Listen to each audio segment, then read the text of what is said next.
You're tuned into That's Life, where we celebrate the beauty, the chaos, and the wonder of real life. Sometimes it makes you laugh, sometimes it makes you cry, but it always makes you feel. Settle in. We're just getting started.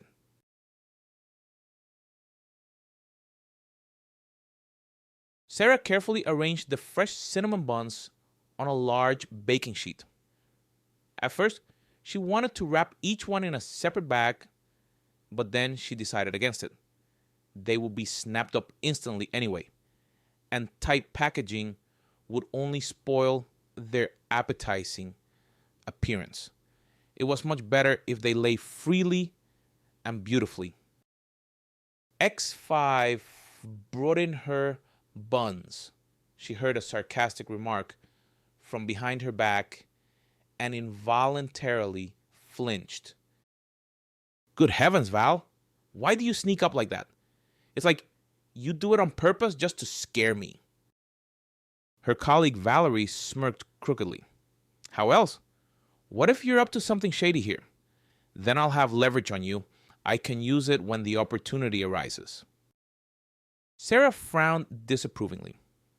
Honestly, Val, you're such an idiot. Val put her hand on her shoulder. Oh, come on, I was just kidding. I just said the first thing that came into my head. And I wasn't sneaking up at all. I always walk so quietly. Didn't you know? Sarah preferred to remain silent. She knew Valerie too well. You could expect anything from that woman. Sarah had often noticed how she cheated customers, sometimes fiddling with the scales, sometimes not giving full change, and sometimes even not putting all the goods in the bag. She was cunning. She knew exactly who she could pull off a small scam with. She had an amazing intuition. She could spot from a mile away those she could swindle and those she'd better not mess with. Of course, Sarah didn't tell anyone what she'd seen, not even the shop owner. It wasn't in her nature to tattle or inform, but Valerie loved that sort of thing. Because of her, a saleswoman had been fired 6 months ago. Val had set the girl up and said nasty things about her to the owner. That's why Sarah had no doubt. If Val found even the slightest thing that could cast a shadow on Sarah's reputation, she would certainly use it. But there was nothing to catch Sarah out on. She was crystal clear honest. She didn't sneak food home. She always behaved decently with customers. And she had developed an excellent relationship with the owner, David Peterson. From the very day she came to work for him, he began to treat her with special warmth. Sarah felt that he had some special, almost fatherly feelings for her. He saw her as if she were his own daughter. That's why he allowed her to sell her homemade buns so she could earn a little extra money. It seemed that this was exactly why Valerie held a grudge against her and saw any way to discredit her. However, simply slandering her didn't work, as David Peterson thought too highly of Sarah to believe someone else's words. Irrefutable proof was needed. You're quiet today. I've asked you a question several times, and you're not answering, Val said. What? Were you asking something? Sarah started. I said you look unwell today. Didn't get enough sleep, I bet. Did your boyfriend keep you up? Val asked with a smile. Sarah frowned and replied with irritation. What boyfriend? Val, you're starting to get on my nerves. I don't have anyone. You know, I absolutely don't have time for romances.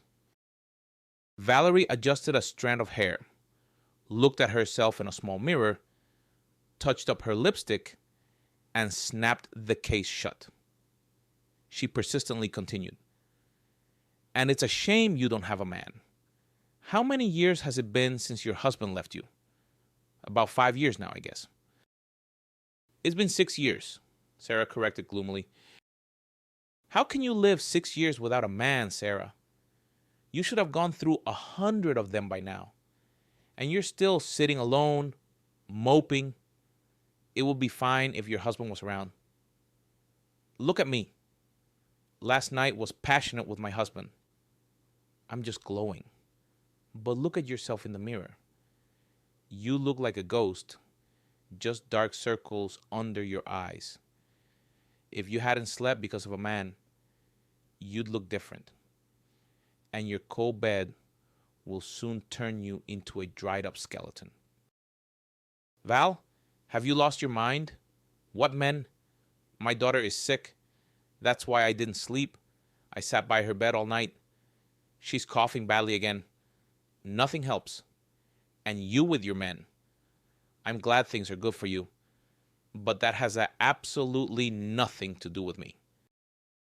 Val turned away from Sarah, offended, and busied herself with her own work. She was trying to make her colleague jealous, wanting to show how wonderful her personal life was, while Sarah supposedly couldn't find a partner at all. She wanted to sting her a little harder. It annoyed her that her words had no effect on Sarah. Meanwhile, Sarah was thinking how wonderful it would be if all the bonds were sold today.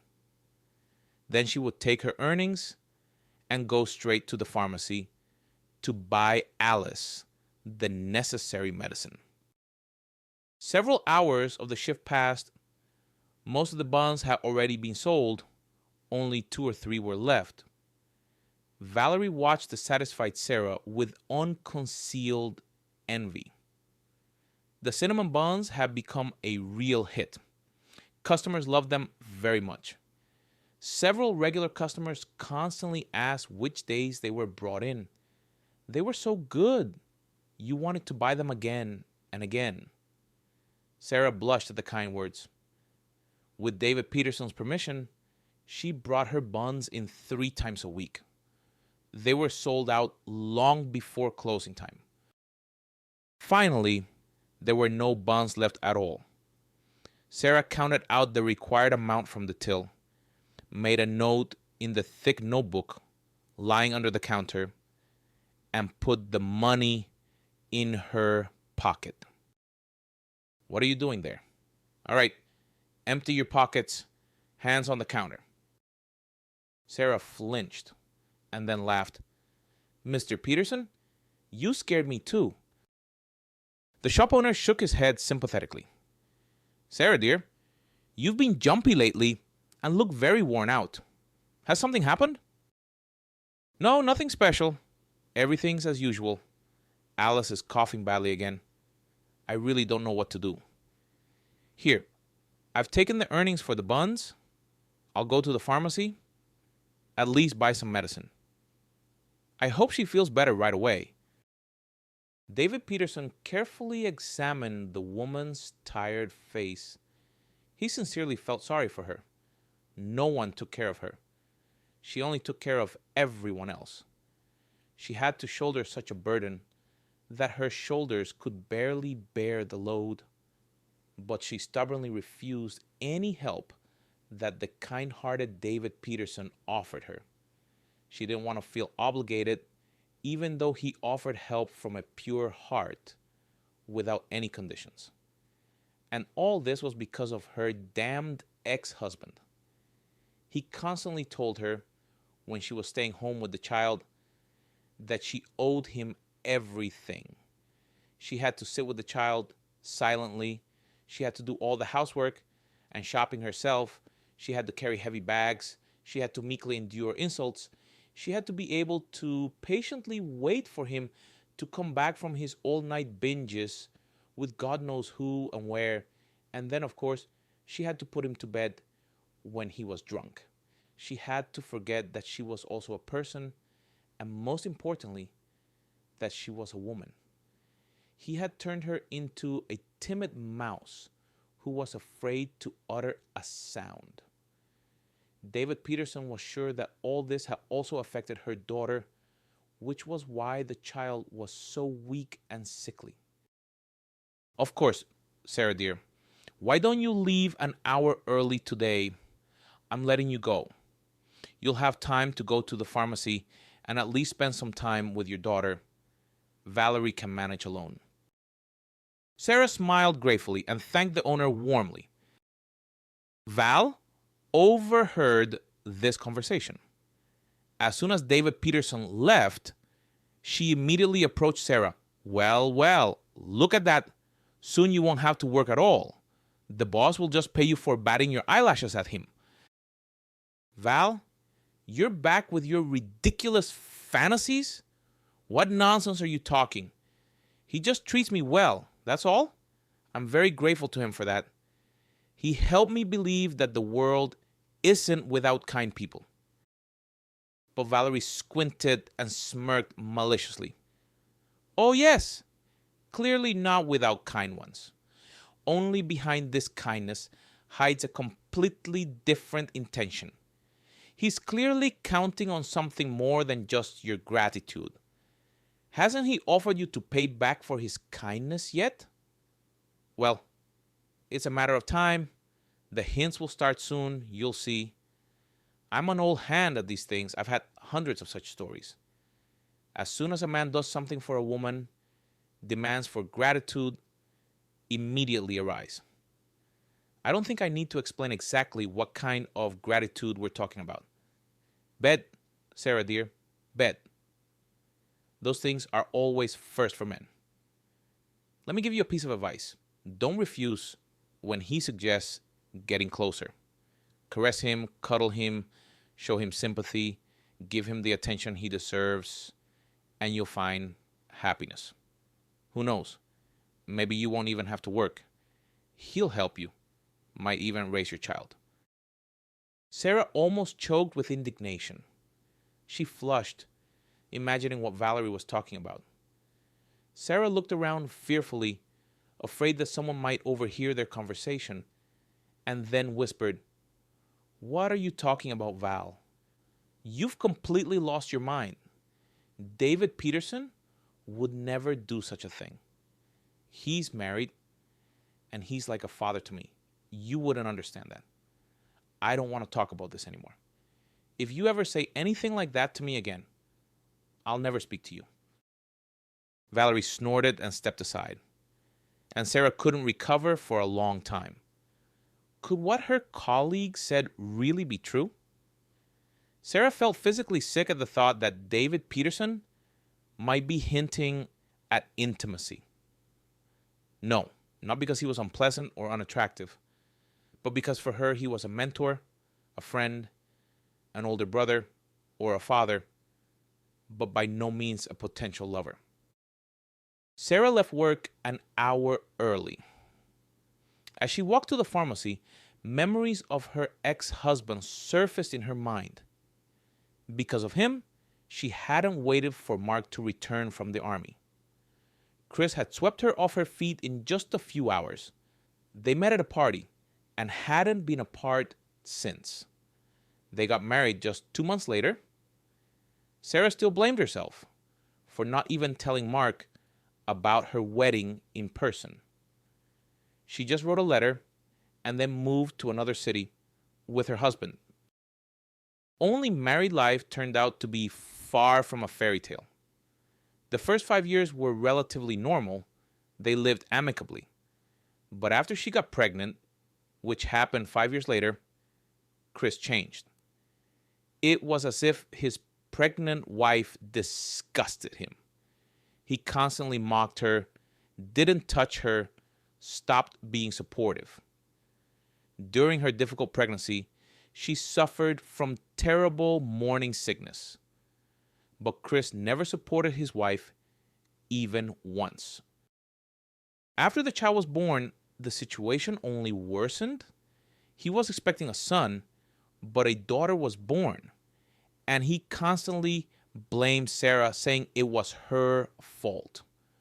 While Sarah was on maternity leave, he blamed her for everything and didn't help with anything. and on weekends, he went out with friends until morning. Sarah suspected there were other women involved, but she didn't dare say anything. Sarah came back from maternity leave, but couldn't work. Alice was constantly sick, and eventually, the woman was forced to quit her job. Her husband's abuse intensified, and 6 months later, he left her. More precisely, he kicked her out. The apartment belonged to him. "I don't need you anymore, and your sick daughter either. Take her and go back to your mother. There's nothing more for you to do here. I've filed for divorce, and I'm getting married soon. I found a girl who is completely unlike you. She's beautiful and cheerful, and you're like a doormat." Sarah returned to her hometown with her daughter. This marriage left a deep mark on her life. She was no longer the carefree and cheerful girl she used to be. Now she was an exhausted, tired, nervous woman who was doing her best to provide her daughter with everything she needed. It was a good thing they lived with her mother. They didn't have to spend money on rent. Otherwise, they simply wouldn't have survived. Sarah snapped out of her heavy memories when she reached the pharmacy. She bought the necessary medicine and headed home. The next day, Sarah came to work, and unexpected news awaited them. David Peterson was leaving for Moscow with his wife. She had health problems, and he was leaving his son-in-law in his place. "He has a daughter? I didn't know that. Why did he never tell me?" Sarah whispered to Valerie. "Quiet. I thought you knew. She's been gone for many years. She was only 25. Cancer. Something with her brain, I think. People said she suffered terribly, screamed from severe headaches. Horrible. And her husband was by her side until the very end. Although there were rumors that he married her for money, like he loved someone else, but she left him. But that's all gossip. I don't know what's true. However, after his daughter's death, David Peterson maintained a good relationship with his son-in-law, and now he will manage the store instead of the owner. It will be interesting to see what kind of person he turns out to be and what to expect from him. Maybe he'll let me sell my buns too?" And Valerie giggled maliciously. The next day, David Peterson brought his son-in-law to brief him on the business. When he approached the staff to introduce them to his son-in-law, Sarah felt the ground disappear from under her feet. It was as if she had been thrown into the air and then dropped sharply. She even held her breath for a moment, and her heart pounded with furious strength as if ready to burst from her chest. Standing before them was Mark. This was her former fiancé, whom she hadn't waited for to return from the army. It was him in person. Strangely, he had hardly changed, but Sarah had become completely different. After all, he didn't even recognize her. When he looked at her, his indifferent gaze expressed nothing. He smiled politely, making it clear that working with him would be easy if they followed the rules and didn't get cheeky. But his gaze didn't even linger on Sarah. David Peterson went to tell Mark about the state of affairs, and Sarah worked all day, flinching at every sound of his voice, whether it was a customer or her colleague. Then David Peterson and Mark left. Sarah felt a deep sadness, and she also felt very awkward. Now she will have to face Mark every day. What if he does recognize her after all, or on the contrary, he won't recognize her and will interact with her formally, like with the other staff? Sarah couldn't even decide which of these options would be worse. But the situation resolved itself that same evening. Her colleague left early, and Sarah stayed late, waiting for the security guard. He was late today. The store needed to be closed. Sarah had already taken the keys when she heard the door slam shut. "The store is closed, sorry," Sarah called out and came out from behind the counter. And then she froze, not knowing how to act. Standing before her was Mark. He was staring intently at her, and it was completely impossible to understand what he was thinking from his gaze. But then he spoke. "Hello, Sarah." "Hello again." "Oh? You recognize me? I thought I had changed beyond recognition." Mark shook his head. "No, you just think so." And they fell silent. Sarah didn't know what to say, and then she realized it was now or never. "Mark, forgive me. Forgive me for acting so like a pig back then. You can be sure. I paid for it in full and will keep paying for the rest of my life. You know, we were too young, and I realized that over time. At first, I was angry, even hated you, but over time, I realized that I demanded too much from you. I think that's what pushed you away. I should have just loved you, but I only set conditions. You just met someone who loved you, who didn't demand anything but gave, and I made a mistake." Sarah lowered her gaze. "He was a monster. He broke me. I thought I deserved it. I shouldn't have treated you like that. I got what I deserved," she whispered. Mark wanted to say something, but didn't get the chance. Sarah's mobile phone rang. She answered it. It was her mother calling. "Yes, what? I'm coming. I'll be there soon." Sarah started to cry. "What happened?" Mark grabbed Sarah by the shoulders. "My daughter Alice, she's choking. I need to get home right away." Mark quickly locked the store door. He drove Sarah home in his car. Alice had such a severe coughing fit that she started choking. She couldn't breathe. Mark himself drove Alice and Sarah to the hospital. He went inside and literally started giving orders to the doctors. Somehow everything happened so quickly that Alice received prompt help, and the danger passed. When the doctor came out and said that the girl would be kept in the hospital for a day, but there was no need to worry anymore, Sarah burst into tears. Mark hugged her tightly and said, "Everything will be all right."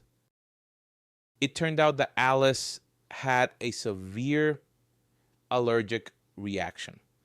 Sarah had been treating a regular cough, but as it turned out, it wasn't just a cough, but a manifestation of an allergy. Mark helped Sarah a lot. A few days later, he brought a specialist doctor from another city to see them. He examined the girl and prescribed the necessary tests. Mark paid for all the expenses. He sent all the test results to the doctor, who prescribed effective treatment.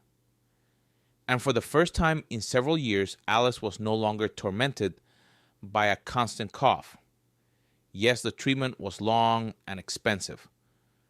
Perhaps she will have to take medication for life, although the doctor said there was a chance Alice would outgrow it.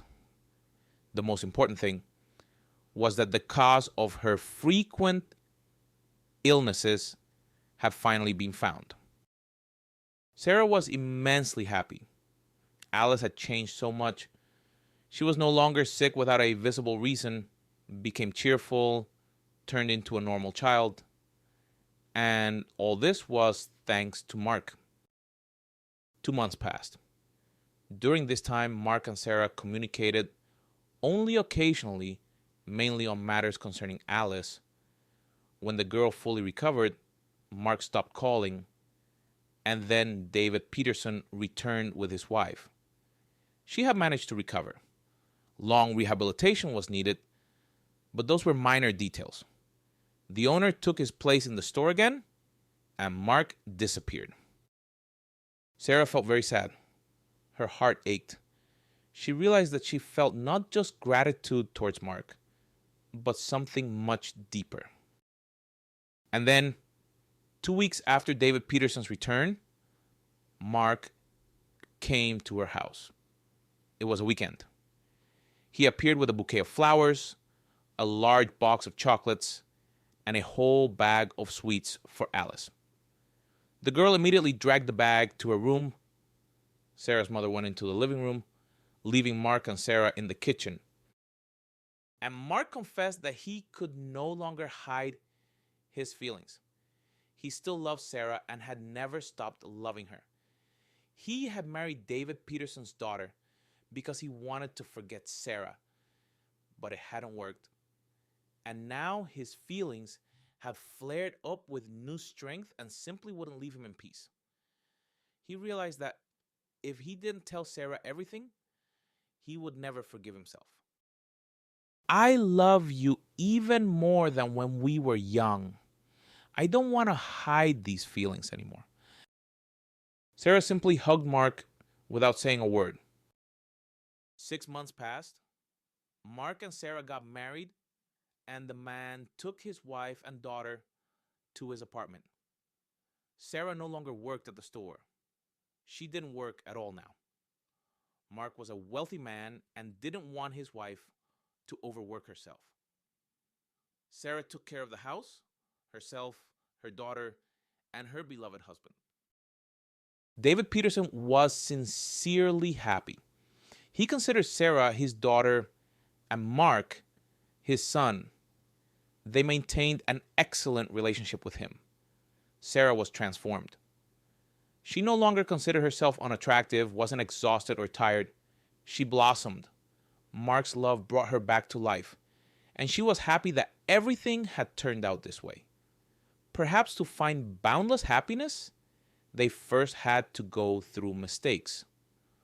Only after that could they truly appreciate the true value of love.